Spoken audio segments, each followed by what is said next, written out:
So, Plus the whole cast. we are here for the finale for 2025 for Mel Gibson March Madness. And this has been 2 years. We've promised this movie. We didn't get to it last time, but you know what? It's here now. We're going to be reviewing Chicken Run.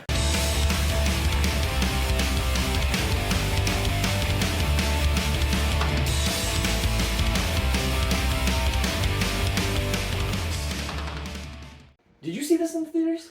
Do you remember seeing? Did you? I didn't watch it in theaters. I watched it, I believe, on VHS, or I believe we rented it from the Hollywood Video. Mm-hmm. That's an age check for how old we are. Yeah, I mean, this movie came out in 2000. This movie's 25 years old this year. Yeah, that's crazy. Yeah, it's getting there. Yeah. Wow, that's movie's amazing. older than me. It's by a year. Yeah, you shush. The movie is amazing. It's really good. Yeah. It's supposed to be. I feel like it's supposed to be a kids movie, for sure. I feel like it's supposed to be. That's kind of the thing with all the the Aardman kind of films. Like Wallace and Gromit. Yeah, like Wallace and Gromit, Flushed Away. They're kids movies, but they also got that adult. I'm trying. There's a couple. Very British. They are. It's very dry humor. It's very.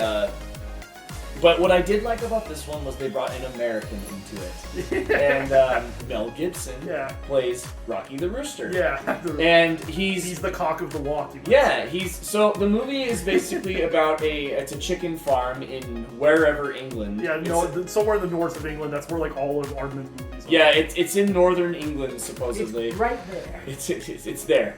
It's there, right there. But. It's a chicken farm owned by the Tweedies, Mr. and Mrs. Tweedy, and I guess Mr. Tweedy has been a chicken farmer for however long, generations.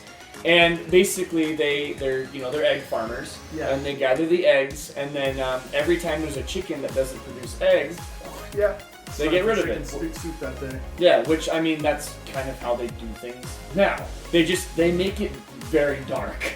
They make it extremely dark. Yeah, because this film basically, it's a children's film. It basically starts with a prison lineup and an execution. I know, it's insane. It's insane, and the music is so intense with it. It's so it just drives the whole scene. But it's very serious. Let's talk about the whole movie as a whole. So movie starts off with the prison execution. You find out that there's the protagonist Ginger, who she's kind of the leader of this rebel force, this rebellion against the farmers. Yeah. Because their ultimate goal is what?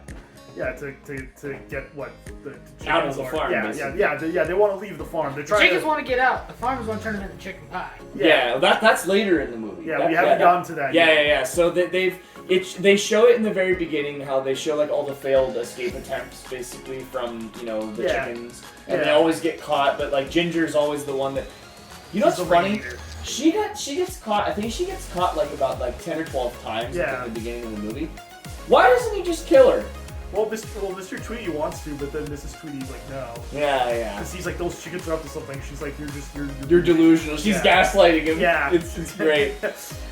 She wants out of the chicken business too. She's actually helping the chickens. And then that's not true at all. The movie goes on a little bit longer, and after the execution, basically, you hear this explosion, and miles away, this rooster flies into the farm, and he's Mel Gibson. It's Rocky. Yeah, he's hi, I'll be Mel Gibson. Yeah, hi, I'll be your cock for the movie. Yeah, and he says verbatim. He's basically a circus animal, right? Yeah, he's a circus performer. Yeah, he's a circus performer, but they don't know that. Yeah. They don't know that. The whole plot of the movie is that he lies to them and says they think he can fly. Because chickens inherently can't fly. Yeah, their wings are... Yeah, so they can't fly. So he lies to them in order to basically save his own butt. Yeah. And he's like, oh, I can totally fly, and I can teach you how. Yeah. So he lies to them the entire movie. Yeah, that's a very, late 90s, 2000s kind of, children's movie plot. There's, somebody from... Bug's Life, Road to El Dorado. Yeah. That was great. Yes, that was amazing. Yeah, it was a lot of basically every DreamWorks movie is like that. Megamind, even Shrek to an extent. Isn't this DreamWorks? This is DreamWorks. Yeah, it's a collaboration between DreamWorks and Aardman. DreamWorks just handled distribution. Yeah. Mostly, and they probably were put Mel Gibson in it, I imagine, because they're usually all their movies are always here's absurdly famous celebrity.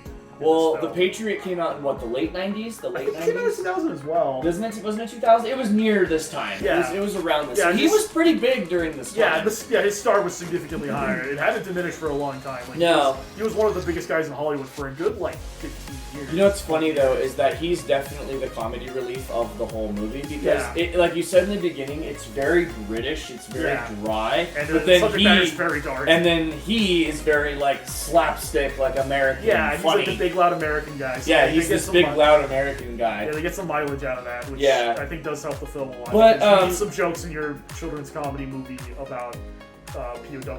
But basically, they, Ginger gets captured because the Tweedies find out that they can build a pie machine. Yeah, Mrs. Tweedy implements the final solution to the chicken she problem. starts, you know what, we're gonna get rid of these chickens and start making pies and start selling the chicken pies. Which I never understood logic behind that, because once all the chickens are dead, what is she gonna do? Like, so are they gonna hatch some, instead of like taking the eggs, are they gonna hatch chickens and do it that way? You know, they're gonna go down the Sweeney Todd route. After all the chickens are gone, no, them noisy neighbors.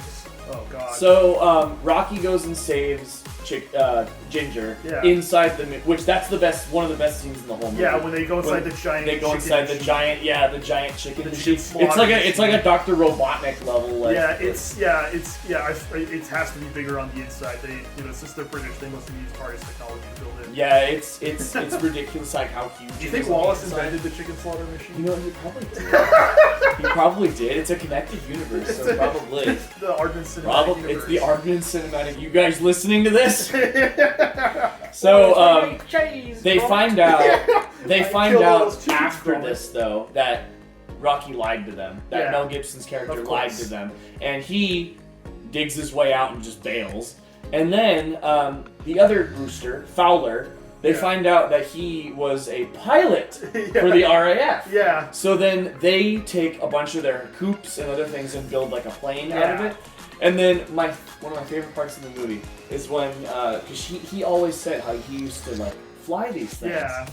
And she's like, okay, well, we're ready for you to fly. And he's like, I can't fly this. I was the mascot. He's like, yeah, I was the mascot.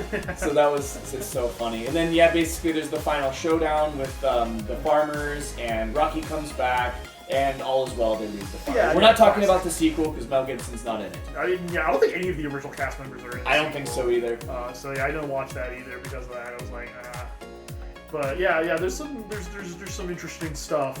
That happens with this film. And a lot of like I said, a lot of the imagery is taken from like The Great Escape, which is not a film that children would have seen. I still haven't seen it. It's like 3 hours. So check this out. It had 2 other names in other countries. Okay. So in Sweden, it's called Escape from the Chicken Farm, and then its sequel was Escape from the Chicken Factory. So that's the other one. Okay. Which it is a shout out to The Great Escape. So there's definitely a lot of Great Escape vibes. Yeah, I was good. I mean, because the chicken.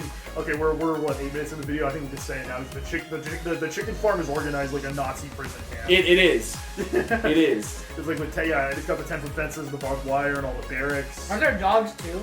There's dogs too. Yeah, like the way dogs. It's very Holocausty. Like it is. It is. Like that's like the. We don't want to put the words Mel Gibson and Holocaust near each other. We really don't want to do that. I know, right? Then there's just gonna be like the light's gonna start flickering, and then Mel Gibson's just gonna appear. Mel Gibson and Steven Seagal are gonna show up at the same time. No, stop saying their names. I don't want to manifest. So this movie made a lot of money. In fact, it was Spielberg's highest grossing film for a long time. It was. I don't know maybe the not a long actual. time. I think until Shrek came out. I don't know the actual box office numbers because I just didn't grab it. But dude, this movie had toys. It had fast food There's stuff. a video game. It's a good video game I've too. heard good things about it. I've never played it. So it's actually very similar to Metal Gear Solid. I'm not kidding. It's top down and it's completely stealth. It plays exactly like. I actually think it might be Konami. I might be wrong, but I think it's Konami. Because it's basically Metal Gear Solid. Yeah, what else would you do for this film, really? Yeah, because like the plot of the game is you're Ginger and Rocky, and you have to go around the farm gathering like items to build things. That makes sense. And you have to avoid the dogs and the farmers. Yeah. Rocky, come in, Rocky. Yeah. But yeah, Nick Park and Peter Lord are the creators of Aardman Studios. Yeah. They're the ones that did Wallace and Yeah, Gromit. this was they did. Yeah, this one was very successful. Yeah, they went on to do Curse the Were-Rabbit after this. and Flushed Away. Also, both they did those with DreamWorks. And then they did Early Man, and then they did a couple other ones, I think. Didn't they do like a pirate one? They might have, yeah. Oh, Pirates Ahoy, I think it's called. It's something with the like... ginger bear with the dodo bird. Yeah. Okay, they did a bunch of those. Okay. They did a bunch of shorts. But yeah, this marks the beginning of their collaboration with DreamWorks. They did a few others, and then they kind of split in the early 2000s. The DreamWorks was really starting to hit their stride at that point. They had made Shrek. They had just made Madagascar, I think. They were about to make Megamind. So, apparently, too, this game had 2 games on the Game Boy Color that were not released in Japan, but they were released in America. I don't remember the Game Boy game, actually. I remember the other one. Yeah, I never had a Game Boy, so... when I was a kid, I actually did have, I'll show a picture of it, I actually did have the Chicken Run action figures. I had a few of them. Oh, I forgot there was... Yeah, I had a few of them, actually. This movie was big for me and my sister when we were kids. We loved this movie. I don't know why. I really liked Wallace and Gromit, and it was the same producer. It's in that vein, for sure. Yeah. It's the same guys. But it came out in 2000. So this was pre-Shrek. Like DreamWorks really needed a win at this point. Yeah. Because like they had done like Prince of Egypt and Road to El Dorado. And those are great movies, but they didn't do well in terms of money. Chicken Run did really well, Yeah. and then came the big one after that, which was Shrek, which was like whoa. Yeah, and nobody checked themselves. We all Shrek'd ourselves. So one of the things like why Mel Gibson was actually picked to be casted as Rocky over other people was according to the director it was a play against type, because Ginger, the protagonist, was genuine like female heroine, like very like. This is a female-led film. It is. It makes sense. They're all hens. Yeah, no, and they all do awesome. Yeah. But Rocky is immature. He's cowardly, and he doesn't show himself off as competent. Yeah, it's the whole time he's just like hide me, and like he's trying to run and hide. Which is funny because that goes against everything that Mel Gibson usually is in his movies. Yeah, because you compare this Mel Gibson prison film to the other one we had earlier. It's a marked difference in terms of how he comports himself. It's like almost the opposite, where he's like comedic. It's not Mel Gibson, it's Gibson Mel. Gibson Mel. He's the anti. He's the Wario. For Mel Gibson. Does that mean Yes. Oh, you can't say that! You can't say that! No! Mel, no! He's here! No, Mel, no! No. Yeah, I was gonna say that's how they got him so riled up for the mutiny scene. They just made him. Oh no! There's just nothing but locks on set that day. Oh no! So the movie did really well in France. Apparently, like it did extremely well in France. I think Pathé did a lot of the animation work for it. Yeah, it did extremely well in France, which is kind of cool. But yeah, overall, very European sensibility. Overall, okay. I'm gonna try to not put nostalgia into this. I'm just gonna look at the movie objectively. I'm gonna give this a 4.5. Okay. That's what I'm gonna give this. Just because the whole movie is great from start to finish. There really isn't a lot of lull period in the movie. Yeah. My only gripe with the movie, my absolute only gripe with it was, I feel like Rocky should have either A, showed up earlier in the movie, like a little bit earlier, or he should have not left. I feel like, I don't know, that whole thing. You wanted more Mel Gibson. Yeah, we wanted more Mel Gibson. I wanted more. You wanted more madness. I wanted more. You wanted, Rooster. You wanted more Mel. I wanted no. What are you doing? All right. Why are you bringing that into this universe? Hey, guys, it's canonical. You want Mel's? No. I mean, if anyone can have a more racist sex tape than Hulk Hogan, it'd be Mel Gibson. So what about you? Rating? What about you? It's a solid 5. I like these type of Okay, movies. fine. All right. Yeah, I'd probably give it a 4. Like, yeah, it's pretty good. It's very good. I enjoyed it a lot. It never was in my rotation as a kid. I watched it when it had come out, and I probably hadn't seen it since then. So, but yeah, it was much better than memory had it. I feel that way about a lot of the Aardman films, because as a kid I was like, these are weird. I don't really get this. Yeah, the claymation freaked a lot of people out as kids. Yeah, but then watching them nowadays, I'm like, these are great. Especially well, I mean, this movie took a long time to make because literally it's pictures. They do it like they move a little bit of it, and it's like, oh my gosh. Yeah, these movies are a pain in the ass to make. That's why they don't make that. The amount of like precision that this takes is it's unreal. And imagine too, you have like 300 shots of like Rocky like moving his arm, and then you lose 5 of the pictures. Yeah. Then you have to redo the whole thing. Yeah. And it's like, oh my gosh. Yeah, it just doesn't look right. Like even with computers today, like I'm sure making the like the new one, the new Wallace and Gromit that just came out. Yeah, I think that's still mostly done in claymation. It is. I feel like it's easier with cameras now because you can do like shutter speed and take more photos, and cameras are just better. Yeah, but they definitely still showed off a lot of. They're like, look at our water physics. That was like a big thing for a lot of that film. Yeah, I feel like it definitely took like a lot more time, like a lot more time back then than it does probably now. Yeah, it's definitely still very labor intensive, but I imagine with digital stuff you could probably mess with it a little bit more. Yeah. Final thoughts though. Final thoughts. Great movie. Yeah, it's good. If you see it, definitely watch it. If you're our age, you've probably already seen it. Yeah, but if you're younger, definitely check it out. Just the claymation, you know, it is not for everybody, but trust us when we say that this movie is really good. Yeah, really. It's worth the watch. Absolutely. Just keep remembering the scene. Dude, that scene used to terrify me when they're in the machine. Yeah, it's it's definitely when he falls and he's hanging by the thing and there's just the blades. But dude, that was like something out of Saw. I was like, oh my god. Yeah, this industrialized like slaughter machine. Yeah, I know it's like massive in scale. Yeah. Made by Wallace and Gromit Incorporated. Anyways, like and subscribe. This has been Mel Gibson March Madness for 2025. Yeah. We will see you. We hope your brackets were accurate. We will see you in the next video. Take care.